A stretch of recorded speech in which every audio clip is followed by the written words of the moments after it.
Stephen M. Ross, the real estate developer and principal owner of the Miami Dolphins, flew to Paris this month to speak with leaders of Europe's most powerful soccer clubs, teams that have benefited from the billionaire's largess in bankrolling a summer tournament in the United States and beyond. For 7 years Ross has plowed millions into the International Champions Cup, an annual showcase that has become very lucrative for the superstar-laden clubs that receive a coveted spot in the competition. But for Ross and RSE Ventures, the sports investment company he co-founded that controls the ICC, the price of running the event has grown to more than $100 million, with no signs of a profit. Addressing management and owners from the likes of Manchester United, Juventus, Paris Saint-Germain and Liverpool, Ross and RSE executives said something had to change, organizers could not keep losing money. According to multiple people familiar with the talks who requested anonymity to discuss a private meeting, the clubs were told that either the event, which teams treat as little more than a pre-season tune-up, had to become more meaningful or RSE would be forced to turn off the spigot.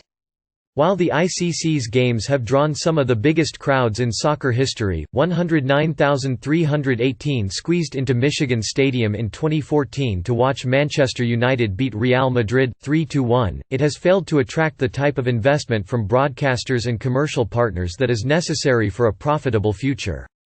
Since the event coincides with Europe's preseason, most clubs use it as an opportunity to build up players' fitness and test out new, unproven talent.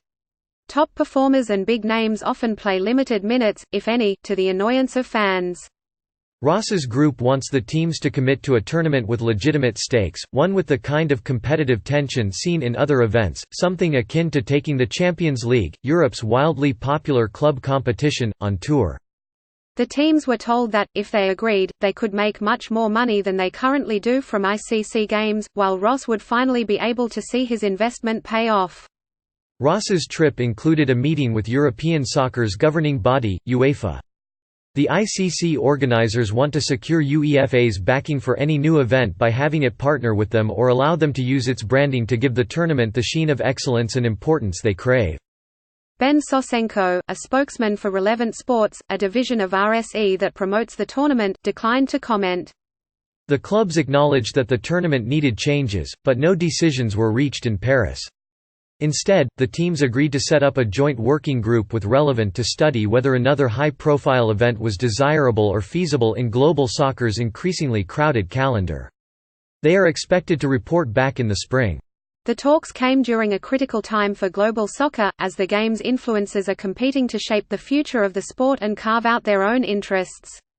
A week after the meeting in Paris, some of the same club officials traveled to Zurich for talks with Gianni Infantino, the president of FIFA. Under Infantino, FIFA has created its own international club tournament, a 24-team event to be held every 4 years, starting in China in 2021. The fortunes of FIFA's new event depend on the complete buy-in of its 12 European participants, and their meeting with FIFA concluded with the clubs asking for a seat at the decision-making table and the ability to have some control over the tournament, similar to an agreement they already have with UEFA for European club tournaments. A FIFA spokesman declined to comment. Player unions may offer resistance to the ICC's plan, as they become increasingly wary of stakeholders adding to players' workloads in pursuit of new revenue streams.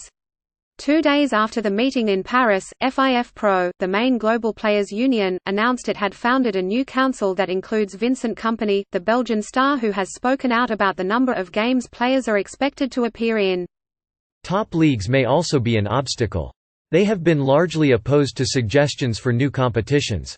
The Champions League itself is expected to add at least 4 more games starting in the 2024 season, and may even overhaul the competition entirely by implementing a so-called Swiss model. Under that proposal, all participants would play 10 games in a league format, with the top 8 teams qualifying directly for the knockout stages, while the 16 teams below would compete in a playoff to join them. The idea of Champions League on tour, similar to what the ICC would like to become, isn't a new one. In fact, UEFA was considering something along those lines when Infantino was its chief administrator, before he was elected FIFA's president in 2016. To earn UEFA's seal, the ICC would most likely have to modify its invitation-only model, according to a person familiar with the talks. Clubs would have to be considered on merit, the person said, rather than factors like marketability and the size of their fan bases. If such an event came to fruition, it could compete with FIFA's competition and create another front in the often bitter relationship between soccer's two most powerful figures, Infantino and UEFA's president, Aleksander Čeferin.